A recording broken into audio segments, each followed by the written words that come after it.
It is Wednesday, July 5th, 2023, and this is our weekly cult meeting, Wizard Wednesday. Channeling in from the Quantum Downs, this is the Black Goat of the Wood, Elf J Troll, and joining me is. Dota, what's up? And the What up, bear, Dota? what's going on? What up, Bear? Yo, How you guys yo. doing? We're doing great. Doing Did you great. guys like my intro music? Yeah, it was very What chill. was that? Yeah, that was like Yeah, very relaxed.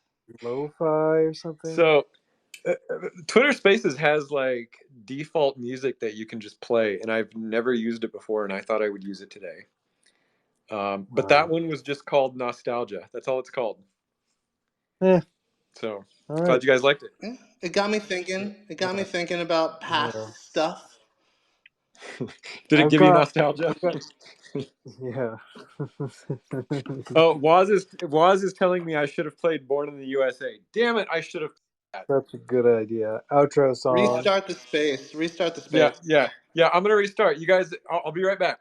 Okay. No, just kidding. Speaking of 4th of July, did you guys have a good one? I had such a good 4th of July. We went to a parade. We got donuts. We grilled some meat, swam in the pool, saw some fireworks. It was really great. Were they jelly donuts? Yeah, we did get jelly donuts. But you know, we went to Krispy Kreme, and I don't think that like Krispy Kreme's jelly donuts are like good. Like for me, I think a classic jelly donut is sort of like the white powder. Krispy Kremes are like too much like a Krispy Kreme donut with jelly in the middle. Do you know what I'm saying? Yeah. I don't. Yeah, I I know don't what you're really saying. think they're like classic jelly donut. Yeah. Yeah, I'm not. Listen, I'm not gonna hate on Krispy Kreme, but when I think of a classic donut, it's not Krispy Kreme. What is it? Yeah. It's like, well, if you live in LA, there are all these donut shops that have like these crazy flavors. I don't know. I mean, like I'm from the East Coast, so like Dunkin' Donuts is like a donut. Yep. That's a real donut. Same. I Well, was homeschooled, and when I was a kid, we would take like a field trip into Dunkin' Donuts, and they would let us fill our own jelly donuts. It was amazing. So I that's got a fun. soft spot in my heart for Dunkin'. Yeah.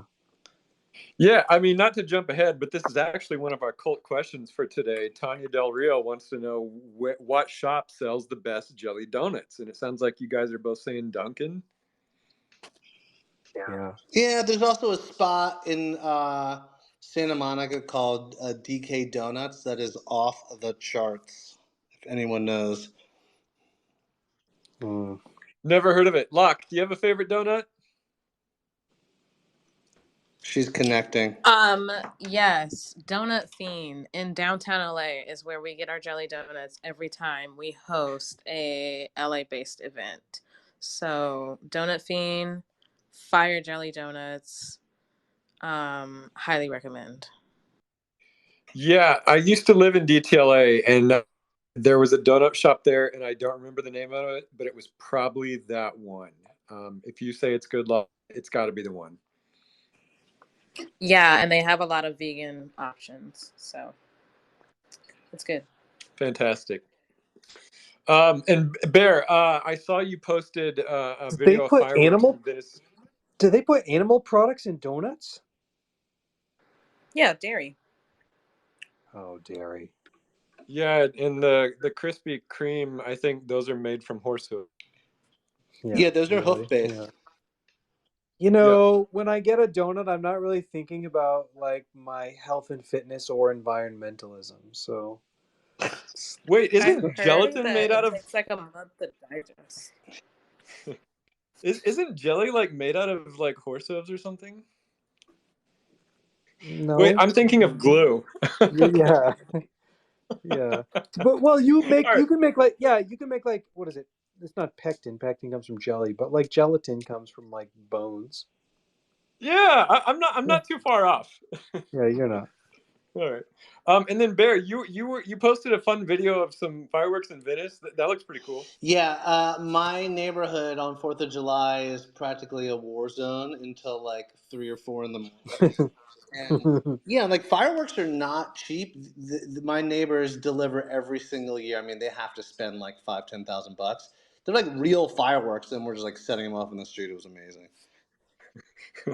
But by Warzone and real fireworks, you just mean sticks of dynamite, right? Exactly. Yeah, no, there was no like pretty lights. It was just exploding things.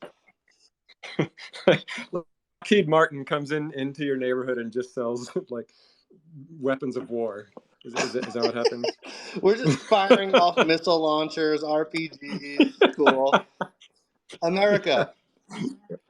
Exactly. Nothing says America like weapons of war. That's really sad. All right, let's move on. We've had a lot of things happen just over the last 2 days, and I just want to touch on that awesome video that we retweeted from Nifty Island. How freaking exciting is that? So good. So good. Dota, I need to hear some excitement in your voice. So good. That's my excitement. Okay, there it is. Is Dota breaking up for you, Elf? He's unenthusiastic and breaking up. Well, I'll tell you, this was like, I know we're getting close with the 3D models and the release, but I mean, first of all, shout out to Nifty because that team, they're such a pleasure to work with. And they're the perfect case study of such a big aspect of Web3, right? This idea that they're building a game where it's like a watering hole for all these projects, right? And so we put all this time and effort and love into our 3D models, and they're building a game that people will be able to utilize them in. It's very exciting. Yeah, that team, I want to second all of that. They're super friendly. They're super talented. It blows my mind that a small indie team is building such a big like metaverse experience, interoperable with a ton of different projects. Everything that they've put out just looks like AAA quality. And it's probably going to be one of the first like real 3D metas that Forgotten Runes Wizards are deployed into. First of many. But yeah, First of many. First of many for sure. Yep, for sure. And yeah, I mean, we need to have that team on to Wizard Wednesday at some point soon. But I'm excited about that. And like, models look amazing in Nifty Island. It's true. Are you back yet? Hold on. It's the space is quite ruggy. Let me just say, even you're cutting in and out. We're getting limit rated. Yeah, we are. This app is so broken. Did you see? By the way, this is a bit of a tangent, but did you see that Instagram / Meta is launching a product quite similar to Twitter soon? Yeah, it sounds like Elon and Mark should just go into the Coliseum and battle it out. That would be more entertaining than like creating similar products and then seeing who wins. Yeah, but I think the deal should be whoever wins, winner takes all. Like that's where we just are forced to move. I mean, we're already under the thumb of billionaires anyway, so let them just slug it out. Dota, are you back? Puppet Master's having some issues here. No, what's Puppet, going on? can you hear us? Yeah. Hi. I'll fight Mark Zuckerberg in the Coliseum. Fight him for Instagram. Yeah. Okay, awesome. And I'll fight Elon. I would love to. Okay. Anyway, Nifty Island, we love you guys. We're super excited to be deployed into Nifty Island, and I seriously can't wait for that project to launch because every time I see something, I think that is a game I'm going to play. It just genuinely looks fun. Another thing that happened in the last few days is we got fudded hard on Bloomberg.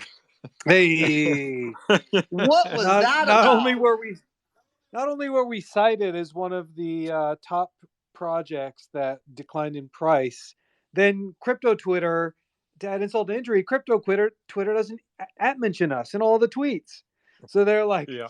the tweets are like Azukis, Bored Apes, Pudgy Penguins, Mutants, and D-Gods, and more. And the only other more is us. And they leave us off their app mentions. I couldn't believe Maybe it. Even when we were getting press. maybe we should change our name for the project to End More. Yeah, exactly. But We like, just I'm pretty sure that the NBC folks are reading my tweets, because it was my tweet that was like showing that graph. I mean, I guess I was retweeting Parsec, but I got way more engagement than Parsec did. Well, I think it's been confirmed that Jim Cramer is a wizard holder. That's confirmed, right? Oh, hopefully he sells soon, right? Is that how that works? Yeah, the counter Kramer signal. Yeah, Yeah, exactly. yeah, Hmm. yeah. But yeah, no, it was. I mean, it's actually the second time I think we've been on like financial TV. We were. I remember a wizard Hey. was shown. When speaking of FUD, when Coinbase launched their NFT platform, Oh yeah. and a graphic of a wizard popped up. But yeah, second time on CNBC, no big deal. There you go. But yeah, it's because I was thinking like if there was ever a chance for us to go on to one of those like proper financial channels, I think the take that I would do is like I want a real candid description of like, yeah, we started a cult of wizards online and we create spells that summon wizards, and sometimes we burn wizards at the stake to create liches and zombies. And one time we opened the gate to the seventh realm and 7 legendary beasts came out like in their imp, and just like go on a huge like spiel about like just cult and magic shit. And I would love it for them to like ask questions like, "Oh, the Nightmare Imp, really?" Mm-hmm. Mm-hmm. I think that's a great idea. So Bear, make it happen. All right, I'm texting Kramer Look, right now. if a guy can get on NBC News saying that birds aren't real, we should be Yep, able to get the evil one up there. exactly. It's talking about cults of wizards. So yeah, Bear, if you need to leave and go do that right now, that's fine. I'm gonna jump to cult questions. Oh, but actually, before you go, Bear, Bill Gaines has a question. I think it's a follow up from last week. Bill is just really interested in your bathroom, Bear. And he wants to know, does it smell good, or were you lying last time? What's the obsession with my bathroom? I'm kind of freaking out over here. I don't know, man. Bill wants to know. I mean, I think his bathroom smells regular. I've been there. Would use again. it smells regular, and then sometimes on the odd day it smells bad, just depending on when you walk in. Like any bathroom. Okay. Bill, I hope that answers your question, but if it doesn't, there's always next week to ask again. Okay, let's see. I think we have another. Snoop Dogg. Here's a question for all three of us. Snoop Dogg wants to know, can we get a live stream of Elf, Bear, and Dota fighting it out using the 3D models on the Nifty Island? Oh, And fine. I'm then have a sure. live market bet to see who's going to win. Yeah, sure. I'm super game for that. There's just one person we're definitely not inviting, and that's Jitsi, because he'd wipe us all. Dude, that is no joke. Yeah, good point. That is no joke. How about winner fights Jitsi? Well, Okay. well, it's just like it's basically like who wants to lose to Jitsi is the game. Yeah, fair enough. I don't know. We gotta get Waz in there too. He might stand a chance. He probably would. Yeah, Waz, come He up on probably stage. would. Tell us how you feel. Yeah, Snoop Dogg. I think the real question is who would win between Locke, Waz, and Jitsi? Because every time we've played games in the past, like axe throwing, Yeah. we have sucked, and they have been amazing. Truth. Okay, actually, here's another question for you two. Small Protect is asking, does Dota know Udi Wertheimer? But I think Bear, don't you know him? Yeah. I know who he is. I don't really know him. I'm friends with Far, who's his partner on Taproot Wizards, who is a gem of a human being. Love Far. I feel like there's maybe no, I've never hung out with Udi in person. Okay, 1 degree of separation. And then somebody was asking if we can get Udi on Wizard Wednesday. I don't know. Maybe. Is that a good idea? That's Yeah, totally possible. Yeah, it's totally possible. Yeah, I mean, especially if we talk about Bitcoin and ordinals, he probably would come. Yeah. Yeah, Okay. I was even talking with Far about doing a spaces with Taproot and us at like a wizard-centric ordinal space. That would be fun. Sweet. Okay, speaking of ordinals, we got a few ordinals questions. So Shlee is asking, Shlee wants to know what's coming after the Shadow Hats, which are our ordinals collection. What's Magic Machine going to do after Shadow Hats? I mean, I could say a few things. 3D is definitely, the finish line is in sight. We've got some fun things planned with that. Actually, that's all I'm going to say. Dodo, what else you got? Yeah, that's all I have too. I mean, we have all the things that we're working on, but I think that I want to make sure that we are pretty far along before we kind of announce things that we might change our direction on. So yeah, that's the next thing to look forward to is 3D. But we've What got about the plenty of Goblin irons in Town the game? fires. Yeah, Goblin Town. Well, Goblin Town is still in the works, but is that going to be the next thing that we ship straight after? We'll see. Right. Yep. Yeah, but yeah, no, 3D is probably the biggest thing. And then I think somebody was asking about Warrior 3D models. And Matto answered it, but I'll just reiterate. So Wizard holders will get their 3D models first. Souls and Beasts are second. And then I think Warriors will come after that. Yeah, we priced, Warriors at a cost such that part of the mint was talking about the plan was that the 3D models would be a part of that. I think that the Warriors mint, of course, as everyone knows, went a bit sideways, but the plan is still to get models for the Warriors, though I think the final format and design and style and all of that is still something that we'll have to work through. Yep. Okay, and then a few more Shadows questions. Wait, also, just in terms go of ahead.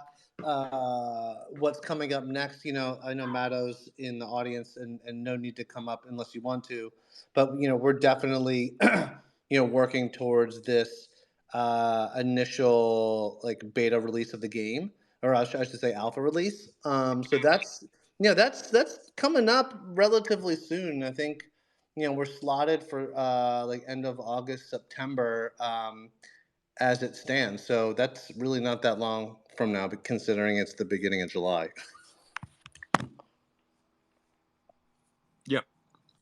Yeah, I mean, to answer your question, Shlee, we've got a dozen things that are going to come I don't know, by the end of the year, but right after Shadow Hats, yeah, it's probably mostly just 3D stuff. The Runiverse game is going to be great. There's a lot of fun things in the works there for Wizzy holders and really just for the game in general. So it's looking really good. The gameplay is looking really fun. Legatus is asking about. Oh, go ahead. No, go ahead. Oh, Legatus is asking about 3D ponies. That is something I would love to make. The only issue with 3D ponies is I don't know how many other partner metas we could deploy them into, just because it's a quadruped. But that doesn't mean we can't make our own things with 3D ponies. It's definitely something I want to do. Yeah, seems like it'd be great for Black Sands. Exactly. Yep.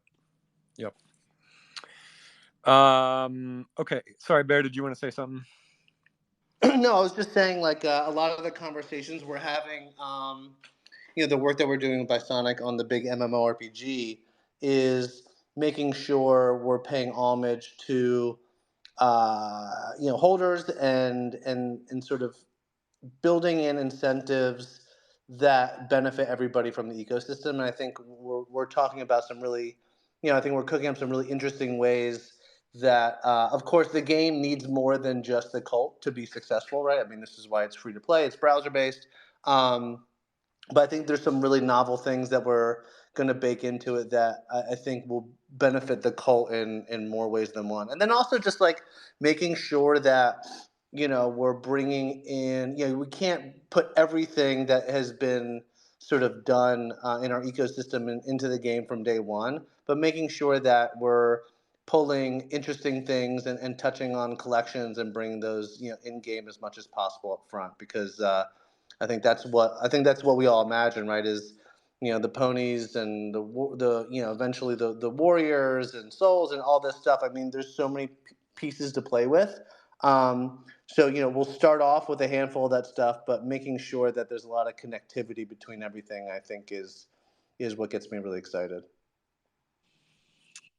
Definitely.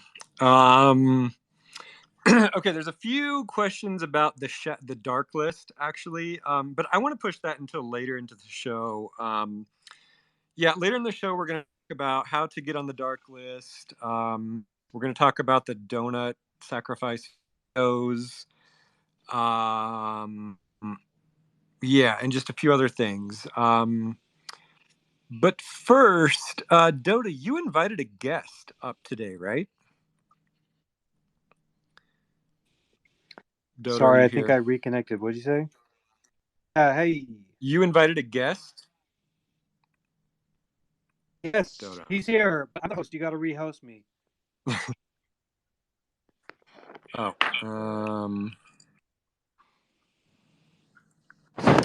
Yeah. I don't really see him. Yeah, he's here. How is my connection? Can you hear me okay? Yeah, I can hear you.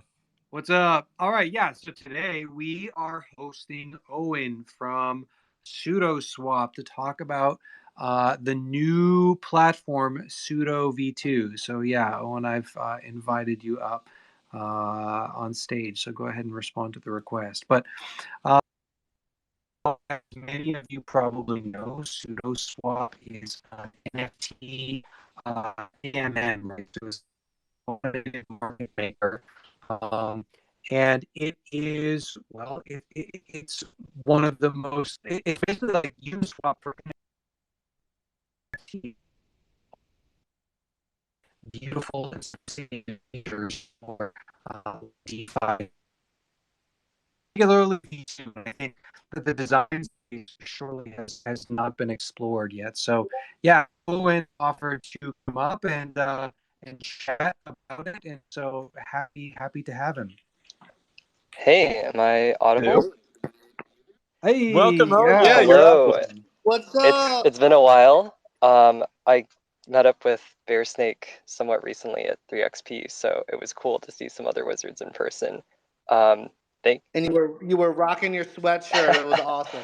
Yeah, so obviously huge fan of wizards. Have been talking with Dada, since forever about the on-chain stuff. So really appreciate getting a little bit of time to talk today. Also happy to just lurk and hear more about general wizard alpha. Didn't really have. Before you get started, I have a quick question.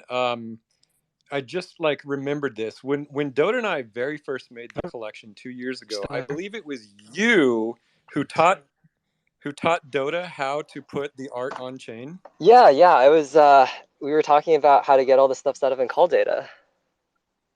That's amazing. Yeah, I mean, this was like a huge feature that. Last 1 minute of what you said. Sorry, my apologies. So. But yeah, Owen has been around since the very early days. In fact, he was the one who explained to me how to put all the wizards on chain. So yeah, if you like, you have Owen to thank for it. Everyone is saying as Dota, you're okay. Dota, wait. Yeah, Dota's gone. Sorry, Owen, but yeah, I mean, just sorry before you get. You are the one to thank for putting all the art on chain, and at the time that was a really big deal. It still is a big deal. So anyway, that we can all thank Owen for that. That's very kind. You guys really took the concept a lot further, though, with the actual lore book And it's really cool to see like a community that's, you know, formed around this sort of collaborative storytelling. I think, you know, very few other collections embody that as well as y'all. Cool. Do I Thank sound you. like a robot anymore? I'm sorry, everyone. I need to move to a city. I live in. You do a little bit. I still sound like a robot? I mean, it's maybe a little better, but Oh, jeez. I don't know. Okay, well, here's what I would love to do is I'd love for Owen to talk a bit about Pseudo V2, some of the new features that are in it, and I'll troubleshoot my connection while he does that. Awesome. So yeah. Sounds good. Oh, and I would just love to hear. Could you tell us about like some of the things that are new in V2, and then like maybe gives people some basic tips for how to get started? Sure, sure. So if people aren't familiar with SudoSwap, the way I like to describe it is it's an NFT marketplace, you know, really similar to something like Flixrare or OpenSea, and that you can buy and sell NFTs. A big difference is that instead of signed orders, it tries to move more of the logic into the smart contracts. Um, that means that you can do certain things that are going to be easier with these contracts, and then certain things are going to be harder compared to like a normal order book marketplace. Some of the things that are easier is you can do a lot more programming. So now you can have your prices adjust when items sell. You can have orders that can only be filled under certain circumstances. You can do orders in a specific type of token, things like that. So I'll briefly talk about some of the stuff that I'm excited about, especially where it can overlap with stuff happening for runes. So one of the big things that came with the newest set of contracts is you can now set up orders for 1155s. So, you know, there's like a bunch of periphery Cool. items.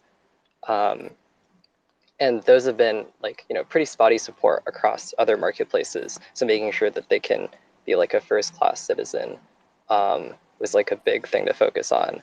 And then the other thing is getting the like royalty set up on chain. So for a lot of other, you know, like order book type marketplaces, there's like some centralized component where you have to like count on them recording the right amount. That's how you get like optional sliders. There is, you know, like a lot of feedback from the first version between like the ways that royalties can be handled either on like the app or on the contracts. So, you know, a lot of thinking going back to the drawing board. And the design now for V2 is that the royalty setup happens on chain, but then collection owners, you know, like Dada and the team, they can decide to change that percentage to something else, you know, if they want to. And then they can also choose to like share fees with people that are providing a pool, again, if they choose to. But all of this is something that collection owners like decide to set up if they want. And then, you know, by default, it's like whatever percentage is just configured on chain or by the owner. Yeah, one of the things I really love about how you set up like the on-chain royalties, we were talking about this a couple of weeks ago, is you actually allow to configure royalties on a per token basis. And so that's a really good fit for well, our project, because we have this vision for being able to build a decentralized IP where there's a mechanism for kind of royalties to be returned to like groups of artists and creators who kind of like build on the IP. And so that's one of these things that is like very sophisticated, that's supported by SudoSwap. That's well, that's very exciting. Yeah, so I remember we had that conversation a little while ago about essentially setting it up for derivatives. So, you know, if you have like an open edition of like, you know, some fan artwork based off of your wizard, you can set it up so, you know, both like the underlying wizard owner as well as like the artist of the derivative can get like paid out when the open edition sells.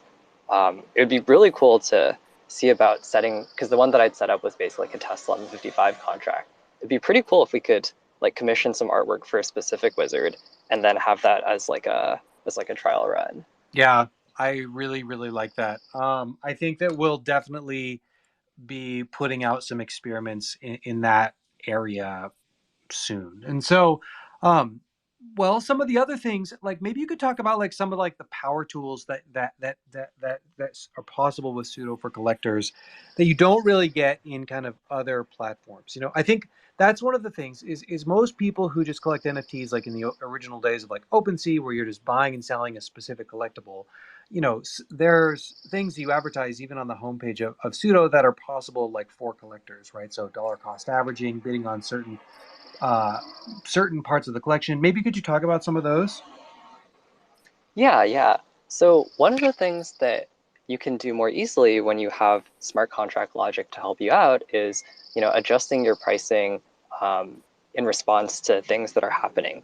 So one of the things that you can do more easily on Pseudo, for example, is you could put up, say 10 wizards, and you could say, here are 10 wizards, and I'd like the price to start at, zero point 0.8 ETH.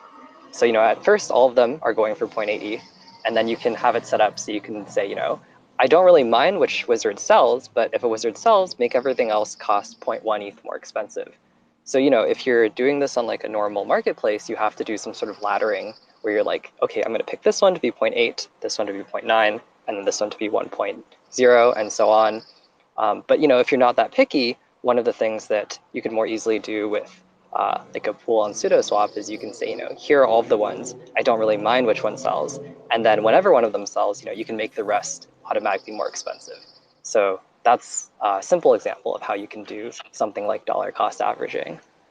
That's really interesting, right? So with like Blur ladder bids, for example, like let's say that I have 10 wizards and I want to sell them, it's actually listing, wizard 1 for the lowest price, wizard 2 for the next price, right? And so on. And so the issue there is like, what if your 10th most expensive wizard is the one that a buyer is interested in? Then the problem is that they might not want to pay that like overfloor price. Whereas with Pseudo, one of the differences there is that you basically have all 10 of them listed for the same price, but then once one of them are purchased, then the whole pool moves up in price. That's really, really interesting. Yeah, that's a good summary. That's great. And then you also have, like the idea that you can like bid on any sort of like property too. I actually don't really even understand how you enforce that on chain. If like the properties are like off chain in like a JSON file, how does that even work? Yeah, so it behaves really similarly to how bids work on OpenSea for traits. Mm-hmm. So you would have to create a Merkle tree of the IDs that you care about, Yep. right? So that's one thing that is set up and was included in the audit. So that's, like a ready to go way that you can handle the IDs. Yep. But the actual contracts are pretty agnostic. So you can pick, this like ready to use audited factory. And that's what is going to be going through on the client. So this is sort of like the standard way that you can pick the IDs that you care about. But you don't have to. You could, if you're a little bit more savvy, write something else that you care about. Like maybe you only want to buy NFTs that are owned, like by your friend. So then you would have, like a simple contract that would do like an owner of call check instead of doing like a Merkle tree verification check. So it's very broad.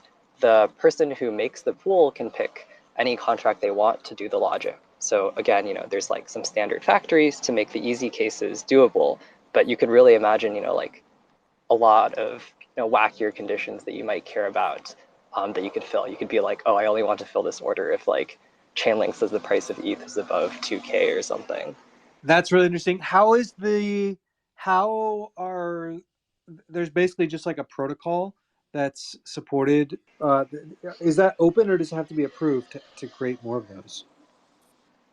Oh, it's just an interface. So in the same way that, like ERC 721 is an interface that has like a shape for specific functions. Yep. There's like a property checking interface that has a shape for, are these IDs allowed? Yeah. So Jail Warden is asking, could one make a pool that would value certain traits higher? And the answer to that is yes. And so the way that this basically works, so if you're not familiar, a Merkle tree is a way, it's basically a gas efficient way in this case to designate a set of NFTs. So like, let's say that you wanted to buy a Kobold, for example, and what you might want to do is say, well, I'm willing to pay like 1 ETH for any Kobold. And what you would be able to do is on the client, you designate the property Kobold.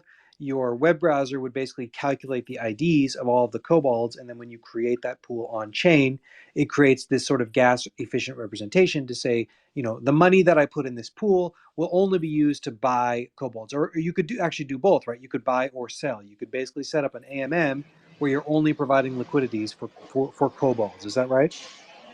Mm-hmm. Yeah, that's really cool.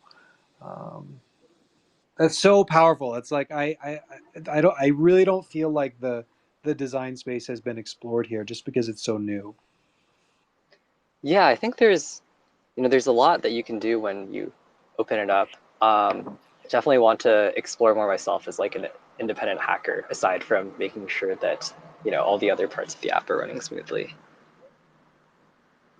Bear, can we buy some Merkle trees for the bear cave? I already planted a few of them. They're growing nicely.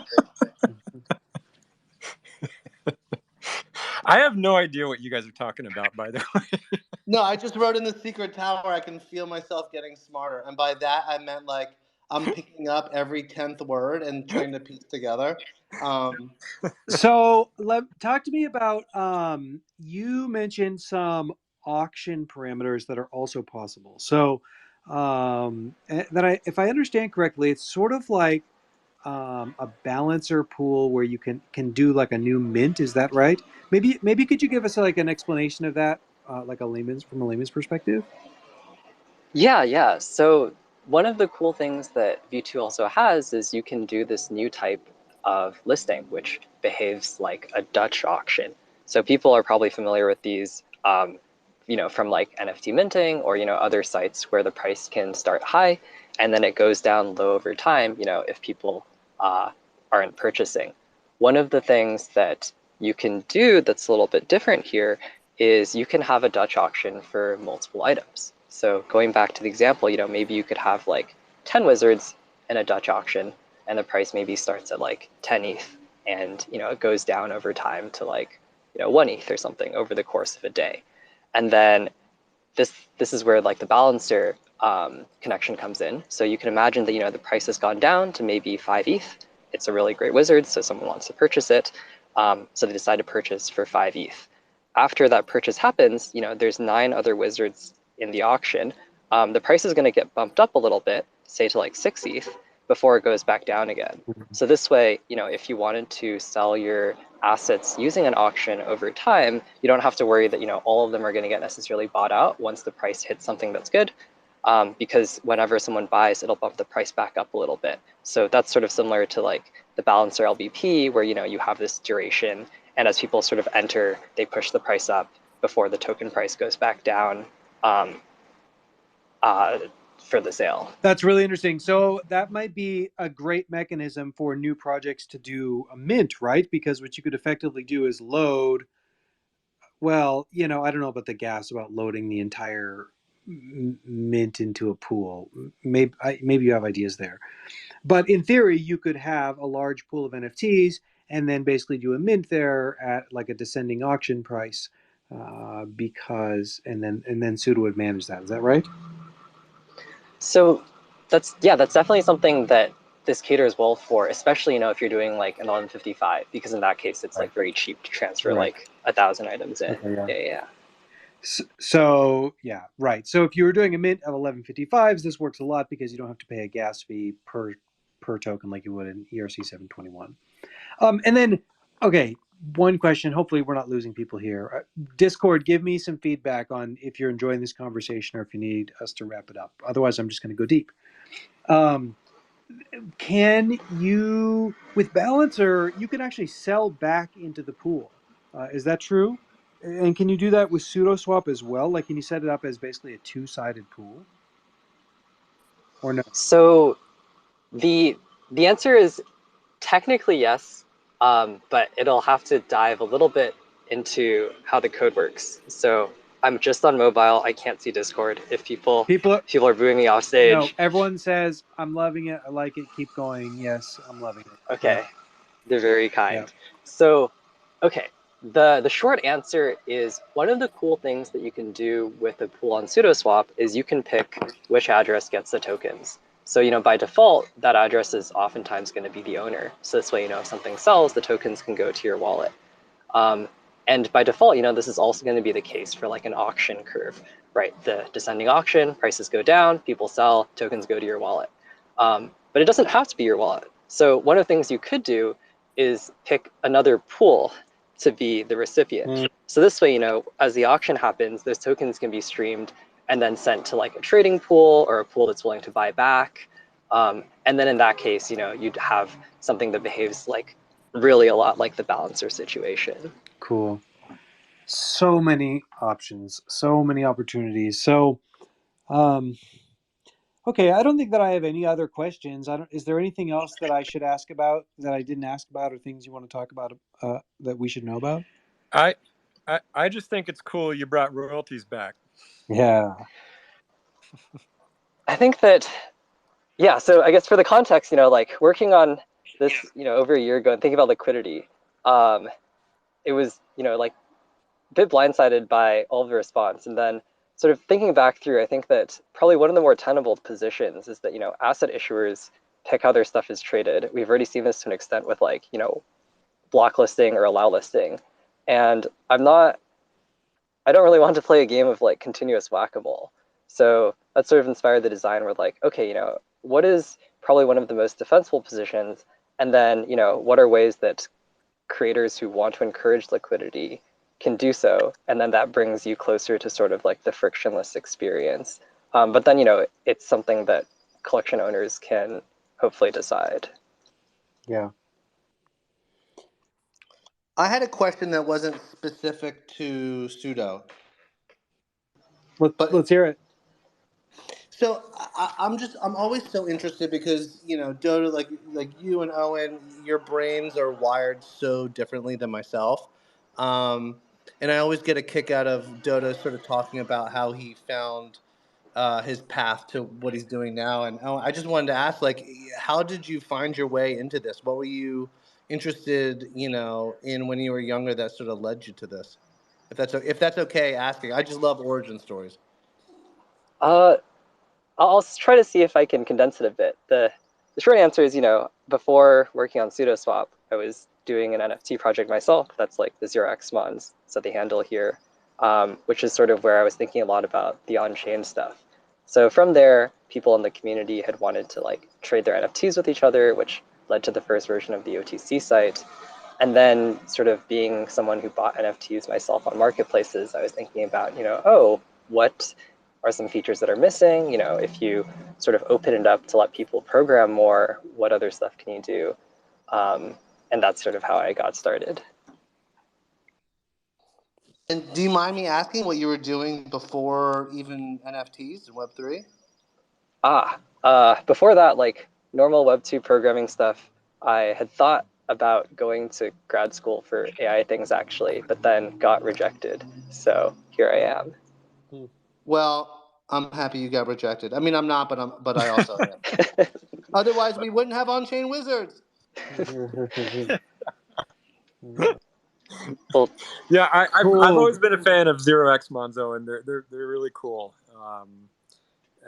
Yeah, I mean, you've been with us like since before the beginning, and I'm glad that we're still all connected. Yeah. Yeah. mm-hmm. Cool. Well, thanks, Owen. I think maybe like where can people go to like follow you to learn more about Sudo, and like what should be their next steps, right? Ideally, if a wizard wanted to go and use Sudo, what would be your recommendation for them to go and do? Yeah, honestly, DMs are open. Just let me know. I'm happy to spend 15 minutes with any wizard and sort of walk through any questions they might have, explain more stuff. Yeah, hit me up. Otherwise, we post on Twitter and the Discord. Cool. All right. I posted the link to Sudo in the Discord, and I'll find a link up here. But yeah, try out the new SudoSwap. It's incredible, especially if you want a power tool for NFTs. So you should absolutely check it out. So thanks, Owen, for sharing this with us. Thanks for having me. Back Thanks, to Owen. Thank you. You know what I think part of my deal is I'm not like just a big trader. I just buy and Right. hold it, and I know like a lot of people are just really good at trading NFTs, but I think I'm just too dumb to do that. Like I'm the idiot who just buys the NFT if I like how it looks, and that's it. Right. Well, yeah, and that's one of the challenges with SudoSwap is that it's for like a power user. Yeah. It's like the ultimate power tool. And so it's worth looking into if you're kind of like looking to have these like sophisticated strategies to both like buy and sell your Oh, NFTs. there's an audience for that for sure. Yeah. So yeah, that's awesome. Okay, let's talk about shadows. We've got about 15 minutes left ish. So I mean, yeah, let's just the feedback has been amazing. The Shadow Hats account has like over 5,000 followers now.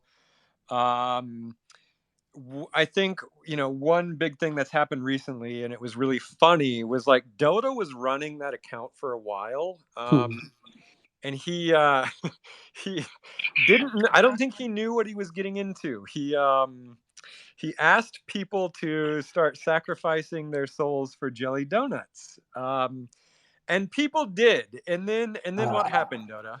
I couldn't take it. I am okay. So there's something about me. Just I'm like a very sensitive soul. Like I can't watch like horror.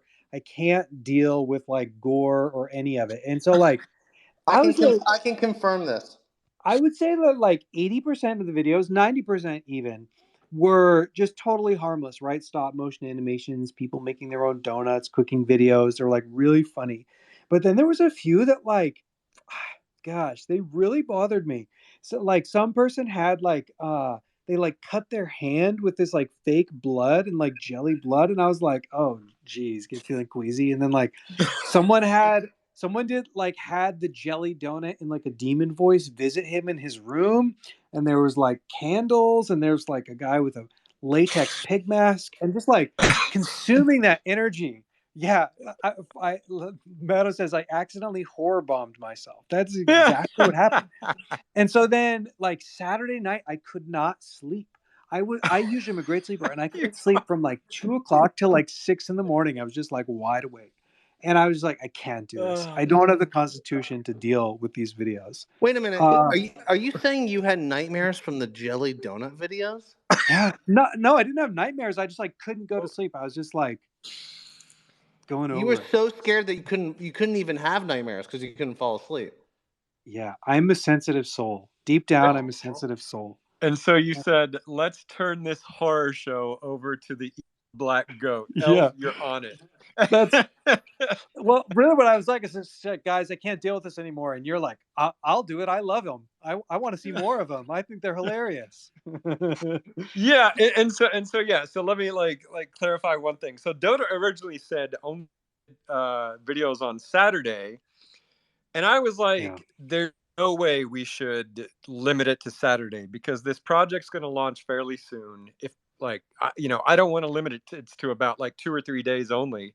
And then so I said any day is a good day to sacrifice a donut.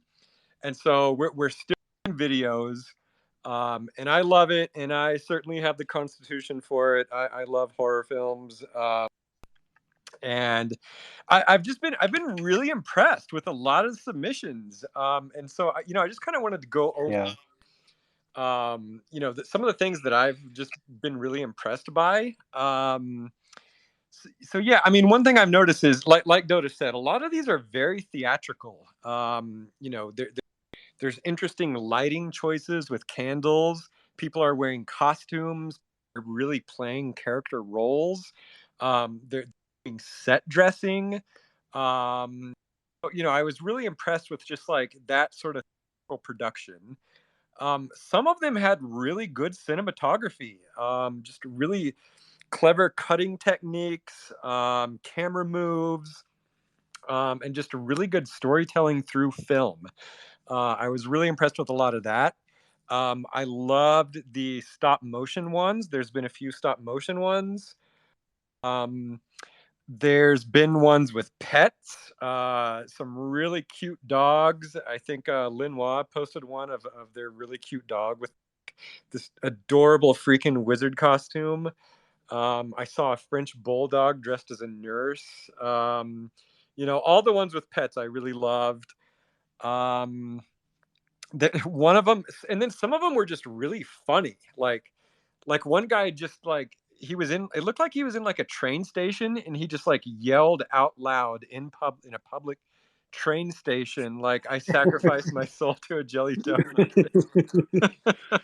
The guy who covered himself in mud and jumped off of a deck and like ate a donut underwater. I thought that was really funny.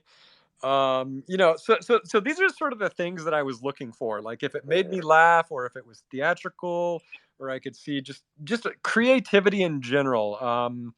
I gave you a follow back. And then so what does that mean if the Shadow Hats account follows you back, Dota?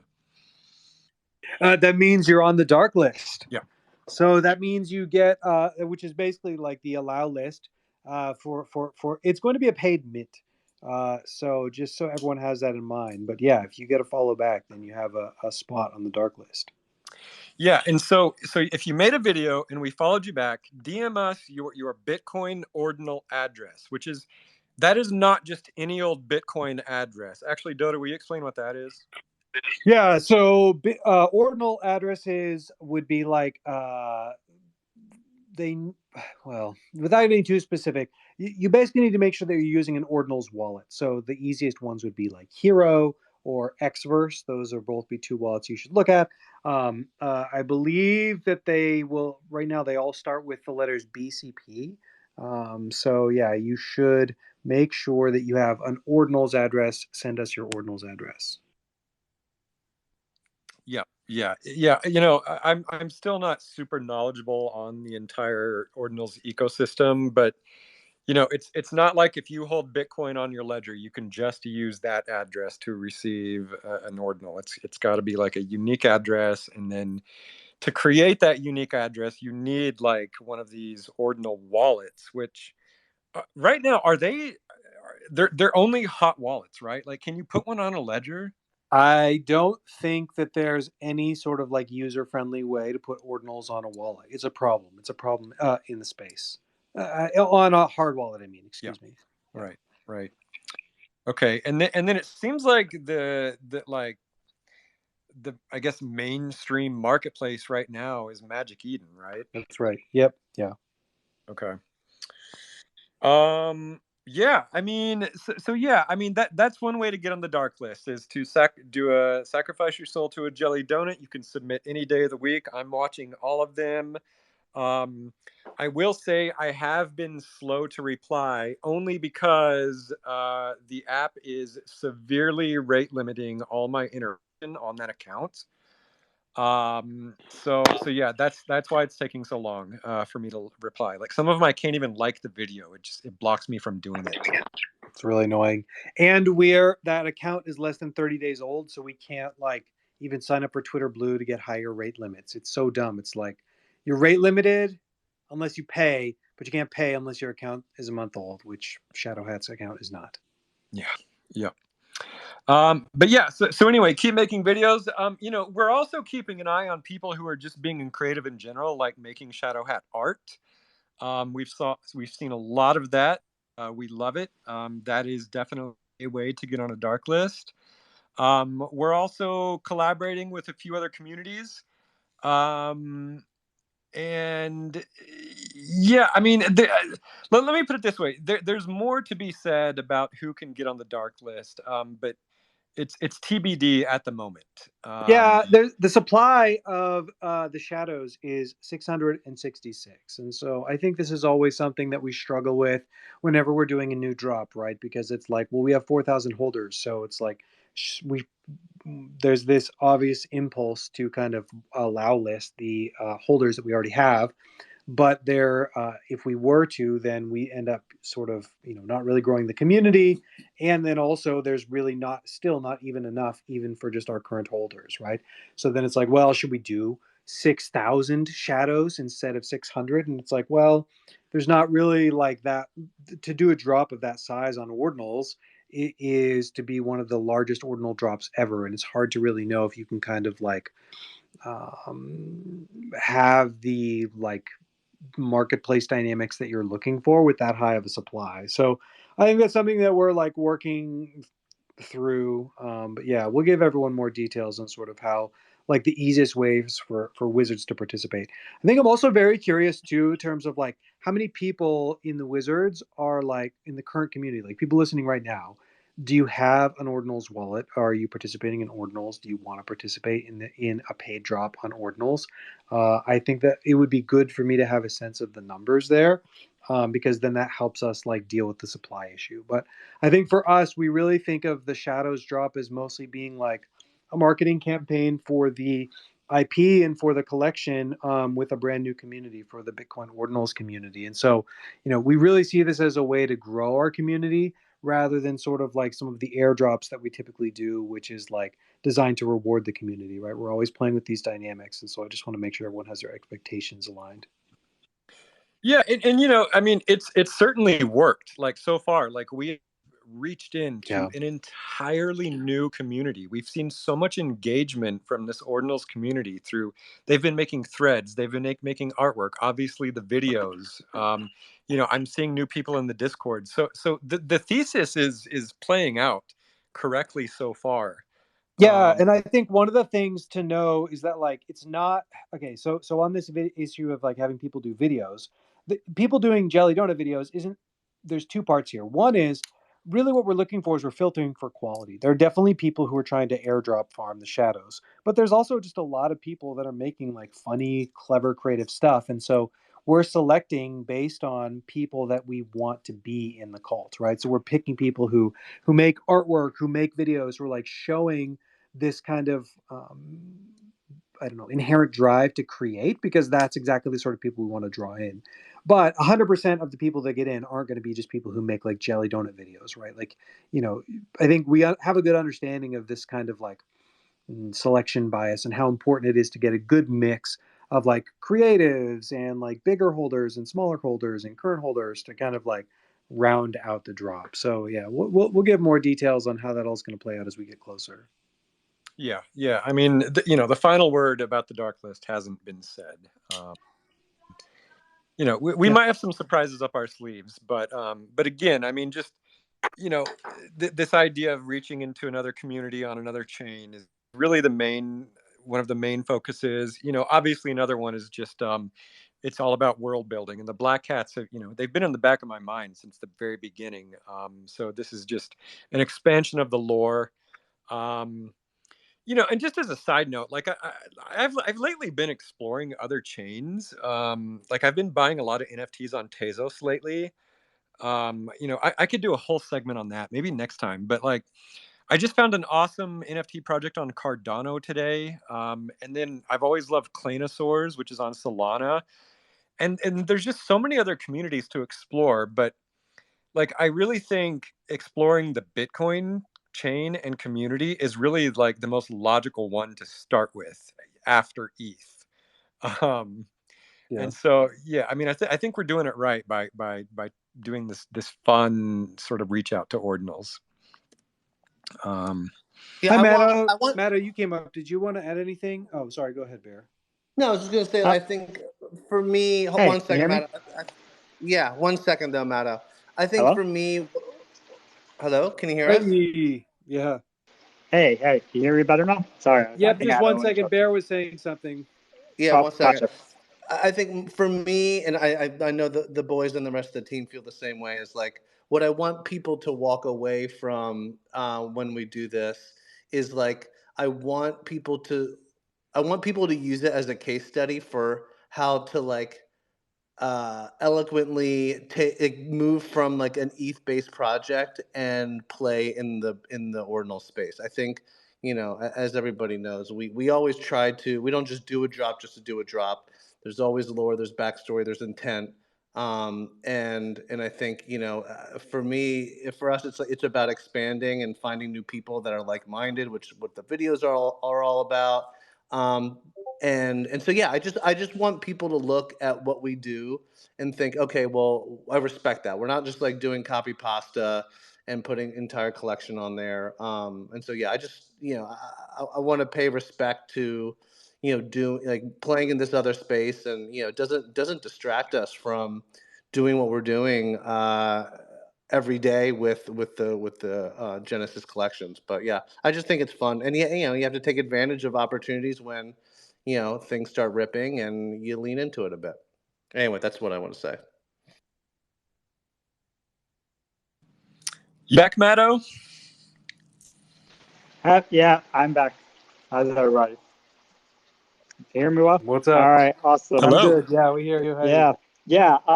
I think honestly, I think the Shadow Hats idea is like really cool. I think that it's really smart that you kind of first planted the seeds for it, and then like later on, kind of those seeds actually came to fruition, because now it's like you already laid mark, and then like let the ordinal scene develop a little bit before kind of revisiting and going, all right, now it feels a bit more user friendly, and it's not so like everybody's just rushing in just because it's there, but it's actually built like legitimately wants to be there and wants.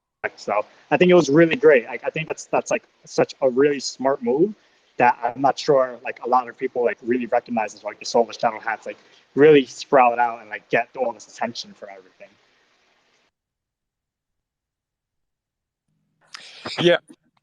Yeah, there's maybe like another weird thing happening where the ETH NFT market is crashing really hard lately, and so we're curious like how that's gonna affect the Bitcoin NFT market, if at all. I don't know, Dota. Do you have a read on that? Like, if there's any sort of correlation? I think it's correlated a little bit insofar as there was a lot of ETH people that were the initial kind of Bitcoin, like ordinal minters. Like a lot of people were there in the first place. On the other hand, I think it's somewhat independent. It's still very new for a lot of people. So I think that they're like, I don't know if you guys saw, but ordinal OMB, ordinal maxi biz. What is it called? Ordinal maxi biz, whatever. They just had a mint last week that they minted for like 0.09 for most of them, of like a really big collection. I think they made like $7 or $8 million. And the floor right now is like 0.3 Bitcoin.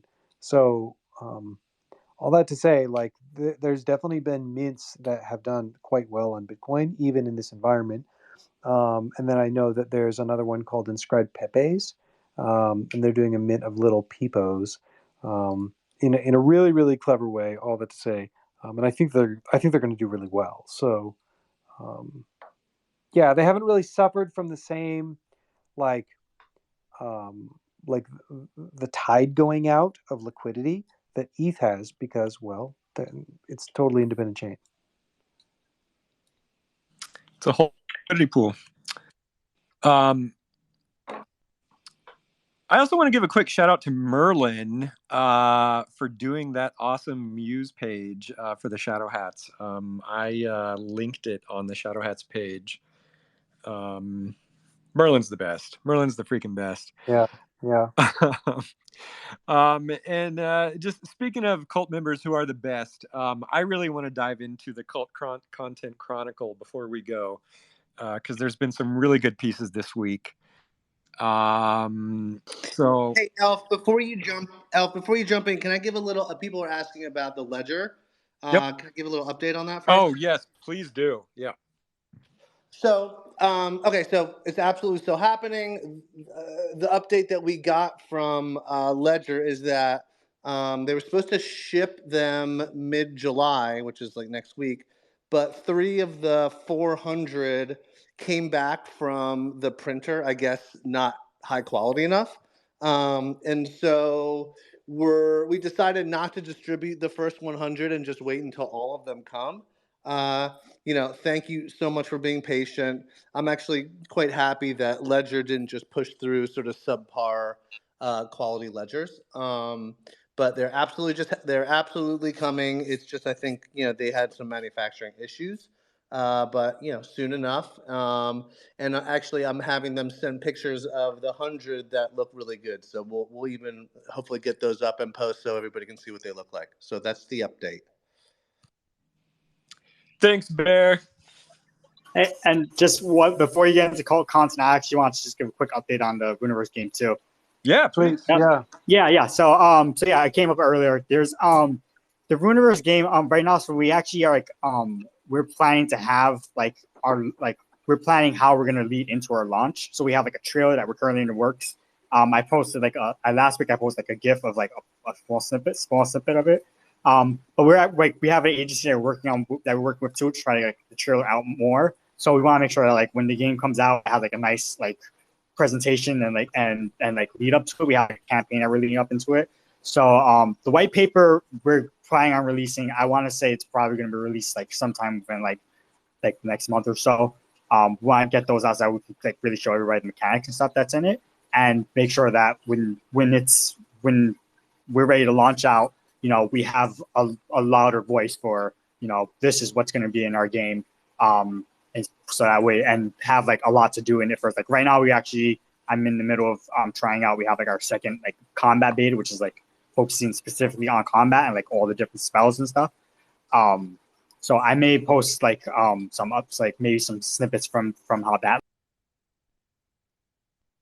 But yeah, it's definitely coming along. Just want to make sure that when it comes out, it has a nice impact in terms of what's in it and the messaging that we get out for it. So exciting, very exciting times, honestly. There's a lot that I'm on that's going to be coming up in the next month. The white paper is going to be huge. It's going to be great to sort of get out into the world, specifics about the mechanics and about the game design. And I think people will be able to see a lot of the depth that's been built over the last year. Agree. Just one quick thing back on the Ledger. Do you guys remember when Ledger put out that promo of wear your Ledger as a necklace? Yeah, don't do that. No, but I'm saying you might want to actually do that with ours just because it looks so good. Oh, right. So it does look really good. It does look really good. Cheddar Bob in the Discord is asking when necklace. So Cheddar agrees. I don't know if we ever even talked about it, but Riley Brown, who is the artist behind our comic book, I think you did the initial sketch and then Riley did the final illustration. Isn't that right? Yep. So I think you'll be very happy with the final. Yeah. No, they do look awesome. I mean, come on. They're great. So yeah, you can wear it as a necklace. It's called hardware, not easy wear. All right, let's look at the Cult Chronicle. This is week 24 from the what, Bear? The who? Who is this from? Bear, the illustrious Tanya Del Rio. Illustrious Tanya Del Rio. Yeah. I didn't remember the word. Okay, Bear's gone. Okay, so speaking of illustrious herself, I think I want to start right off with Tanya posted this amazing video. It was a compilation of 2 years of work that she's done for Forgotten Runes, and man, the video just blew me away. Just looking at how much output we've enjoyed from Tanya Del Rio. Did you guys see that video? Yeah, it's amazing. I just shared it up top. Yeah, yeah, it has almost 6,000 views. It was emotional. Yeah, it was. It really was. Just so many great pieces, so many different. She worked in a couple different styles, and just one of my favorite is the ones that look like old Fleischer animation from the 30s, and it was with Oliver the Fearless Wizard. Yeah, 100%. So good. Tanya's just amazing. So yeah, Tanya, we're so glad to have you still with us. Speaking of awesome artists, Markafine, who's just been blowing all of our minds lately. Markafine is now dabbling in pixel art, and did a really great piece of my Black Goat Wizard shopping for donuts, it looks like. or grocery shopping, and it's just really cute. It makes my evil little goat look not so evil. We've got a whole slew of shadow art.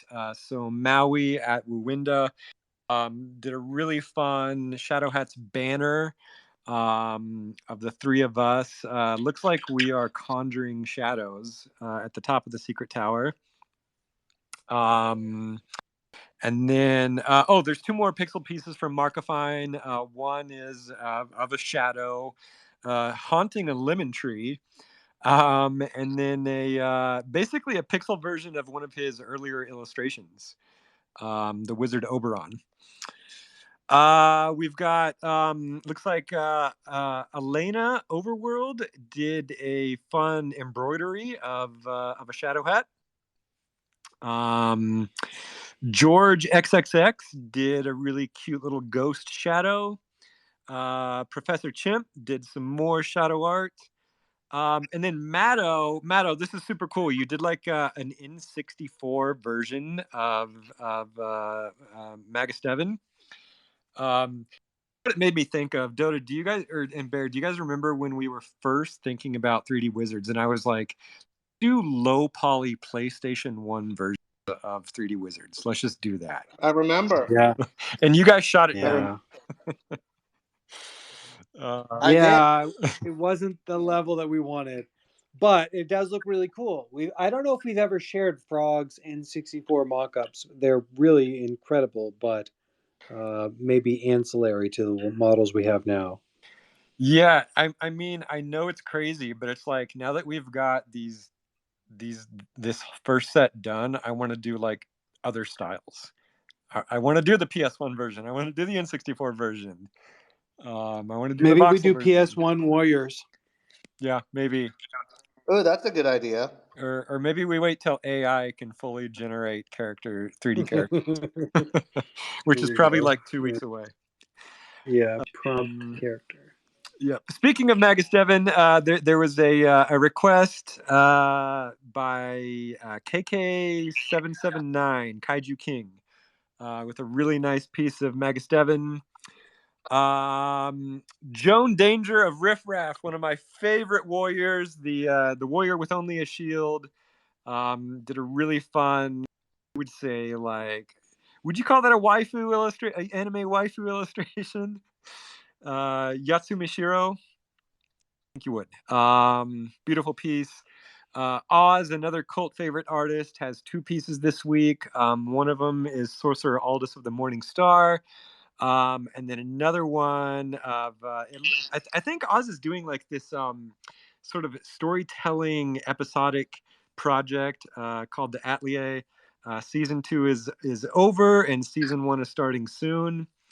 You know what's really fun about this is I think Oz he drew himself like in the version of our characters, and he's like following around the wizard that he owns. I love that. It's so good. Yeah.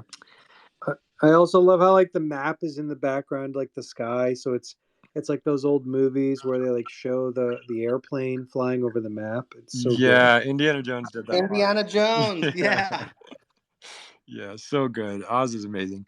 Another really fun sort of tugging at the heartstrings post I saw this week was from Delta Mouse.